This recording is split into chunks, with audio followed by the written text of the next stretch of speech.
جو ہماری کلیسیاؤں میں بزرگ ہیں، جو کمزور ہیں، جو ہسپتالوں میں ہیں، یا کسی طرح سے ناجائز طور پر کسی جیل میں ہیں، یا کسی اور ایسی سچویشن میں ہیں جہاں پر وہ عملی طور پر لوگوں کی خدمت نہیں کر سکتے، تو وہ ایک بات ضرور کر سکتے ہیں کہ وہ لوگوں کے لیے دعا کر سکتے ہیں۔ اور میں یہ سمجھتا ہوں ہماری کلیسیاؤں کو ایسے دعائیا لوگوں کی ضرورت ہے کہ وہ دوسروں کی معافی کے لیے، دوسروں کی بہتری کے لیے اور ان کے نجات کے لیے دعا کرتے رہیں۔ ایک اور بات جو ہمیں ذہن میں رکھنی چاہیے کہ ہمیں کبھی بھی دعا کی قوت کو نظر انداز نہیں کرنا چاہیے۔ دعا جو ہے یہ اپنے اندر ایک قوت رکھتی ہے جب یہ دعا سنجیدگی سے اور خدا کی مرضی کے تحت کی جائے۔ یسوع مسیح نے مسلسل اپنے باپ کے ساتھ رابطہ رکھا، اور جیسے میں نے پہلے عرض کیا ہے کہ 3 دفعہ اس نے دعا کی صلیب پر بھی، تو اس کی جو رفاقت تھی اپنے باپ کے ساتھ وہ مسلسل تھی، اور اس کی دعا کی قوت کو ہم کبھی بھی نظر انداز نہیں کر سکتے۔ ایک اور بات کہ یسوع مسیح اس لیے معاف کر سکا یا اس لیے معافی کی دعا کر سکا کہ اس دل میں معافی تھی، وہ معافی کا منبع تھا، وہ کسی کی ہلاکت نہیں چاہتا تھا۔ جیسے پطرس اپنے خط میں کہتا ہے کہ خدا کسی کی ہلاکت نہیں چاہتا بلکہ چاہتا ہے کہ ہر ایک کی توبہ تک نوبت پہنچے۔ تو یسوع مسیح کے دل میں رحم اور شفقت تھی، اپنے فضل کے تحت وہ لوگوں کے لیے دعا کرتا ہے۔ کسی شخص نے کہا ہے کہ کوئی کسی کو اتنا ہی معاف کر سکتا ہے جتنا اسے معافی کا خود تجربہ ہو، اور ہم مسیحی جنہیں خدا کی بے بیان محبت اور معافی کا تجربہ ہے، ہم سوچ سکتے ہیں ہم کس طرح سے لوگوں کو معاف کرتے ہیں۔ یسوع مسیح نے سکھایا بھی لوگوں کو، جسے دعائے ربانی ہم کہتے ہیں، کہ جس طرح ہم اپنے قصوروں کو معاف کرتے ہیں تو بھی ہمارے قصور ہمیں معاف کر۔ تو ہمیں یہ اس صلیبی ہفتے میں یہ سوچنا چاہیے کہ ہم کو کس حد تک معافی دی گئی ہے۔ جب ہمیں اس بات کا ادراک ہو جائے گا کہ خدا نے اپنے فضل سے کس طرح سے ہمیں معاف کیا ہے،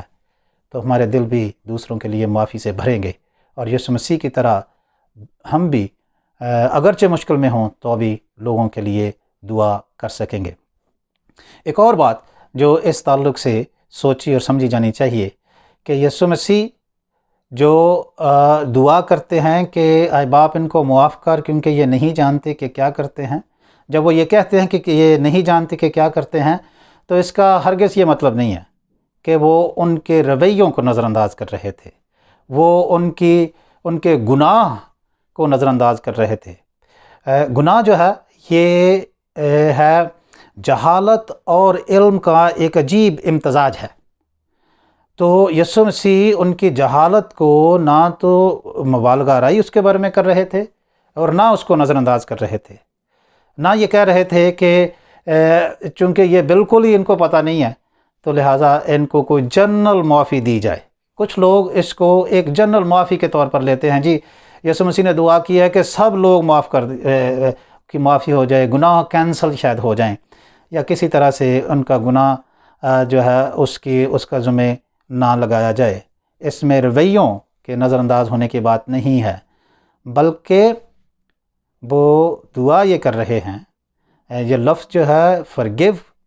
اس کا مطلب let بھی ہوتا ہے، یعنی do not let، ان کو ابھی اس کام میں کسی طرح سے ان کی عدالت نہ کرنا، ان میں مداخلت نہ کرنا، اور don't strike them dead مطلب ہے کہ ان کو ایسی طرح سے مار نہ دینا، بلکہ چونکہ یہ جانتے نہیں ہیں کہ یہ بادشاہوں کے بادشاہ، کیونکہ یہ خدا کے بیٹے اور وہ جو مجسم خدا ہے اس کو اپنے ظلم کا نشانہ بنا رہے ہیں، یہ جانتے نہیں ہیں اپنے گناہ کی جو شدت ہے، تو اس لیے ان کو معاف کر۔ یہ بات میں اس لیے زور سے کہہ رہا ہوں کہ کچھ لوگ شاید یہ سمجھے کہ یسوع مسیح نے گناہوں کی معافی کی دعا کرتی ہے، اس لیے سب لوگوں کے جو رویے ہیں، ان کے جو اعمال ہیں یا ان کے کام ہیں، ان سے اب ان کو معافی مل چکی ہے۔ نہیں، معافی جو ہے وہ یقیناً توبہ کرنے سے ہمیں میسر آتی ہے۔ یسوع مسیح جو دعا کر رہے ہیں وہ اس وقت کہ خدا اب ان کو مداخلت کر کے اپنے غضب میں ان کو فنا نہ کر دے، تو اس لیے وہ کہتے ہیں ان کو معاف کر، کیونکہ یہ نہیں جانتے کہ ان کے گناہ کی شدت کیا ہے۔ اس لیے وہ کہتے ہیں۔ اب یہ دعا کا کیا مقصد تھا؟ میں یہ سمجھتا ہوں کہ یسوع مسیح کی یہ دعا رائے گاہ نہیں گئی، بلکہ بڑے ہی خوبصورت انداز میں اور بڑے عجیب انداز میں یہ دعا ان کی سنی گئی، اور اس کا ہم جو ہے ثبوت دیکھ سکتے ہیں اعمال کی کتاب کے 2 باب میں۔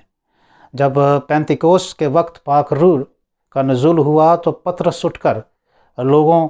سے کلام کرنے لگا، تو لکھا ہے جب اس نے کلام کیا تو ان کے دلوں پر چوٹ لگی۔ پطرس نے انہیں یہ احساس دلایا کہ جو گناہ انہوں نے کیا تھا وہ کس قدر ہولناک تھا۔ تو لکھا ہے کہ ان کے دلوں پر چوٹ لگی اور انہوں نے کہا کہ بھائیو ہم کیا کریں کہ نجات پائیں۔ صرف اس وقت ہی نہیں، بلکہ جب پطرس اور یوحنا نے ایک لنگڑے کے لیے دعا کی اور اسے حکم دیا کہ وہ یسوع کے نام سے چلے پھرے، تو اس پر بھی لوگوں نے جب تعجب کا اظہار کیا تو پطرس نے اس وقت بھی ان سے کہا کہ تم نے جسے مصلوب کیا وہ خداوند ہوا، اور لوگوں نے اس وقت بھی اپنے گناہ کا انہیں احساس ہوا اور انہوں نے توبہ کی۔ تو یوں ہم یہ دیکھ سکتے ہیں کہ یہ یسوع مسیح کی جو صلیب پر دعا ہے یہ بڑی ہی معنی خیز ہے، اور مسیحی تھیولوجی میں مجموعی طور پر یہ بہت اہمیت کی حامل ہے۔ یسوع مسیح کہتے ہیں، آج بھی کہتے ہیں کہ اے باپ ان کو معاف کر، کیونکہ یہ نہیں جانتے کہ کیا کرتے ہیں۔ سوال یہ ہے کہ جب ہم کسی مصیبت میں ہیں، جب لوگ ہمیں اظہار ثانی کا شکار بناتے ہیں یا نشانہ بناتے ہیں، جب لوگ ہمارے ساتھ ناانصافی کرتے ہیں، جب لوگ ہمیں طرح طرح کے الزام دیتے ہیں، ہمارا تمسخر اڑاتے ہیں ہمارے مشن اور ہمارے ایمان کی وجہ سے، تو ہمارا کیا رویہ ہوتا ہے؟ کہ ہم دعا کرتے ہیں کہ خدا ان کو جو ہے تباہ کر دے، ان کے لیے بددعا کرتے ہیں، یا یہ کہتے ہیں کہ اے باپ انہیں معاف کر، کیونکہ یہ نہیں جانتے کیا کرتے ہیں؟ میں یہ سمجھتا ہوں یہ پہلا کلمہ بہت معنی خیز ہے، اور یہ کلمہ جو ہے باقی تمام کلموں کی راہ ہموار کرتا ہے کہ ہم ان کی تشریح اور تفسیر کس انداز سے کریں۔ خداوند ہم سب کو ان تمام کلمات پر اور بالخصوص پہلے کلمے پر غور کرنے کی توفیق عطا فرمائے۔ آمین۔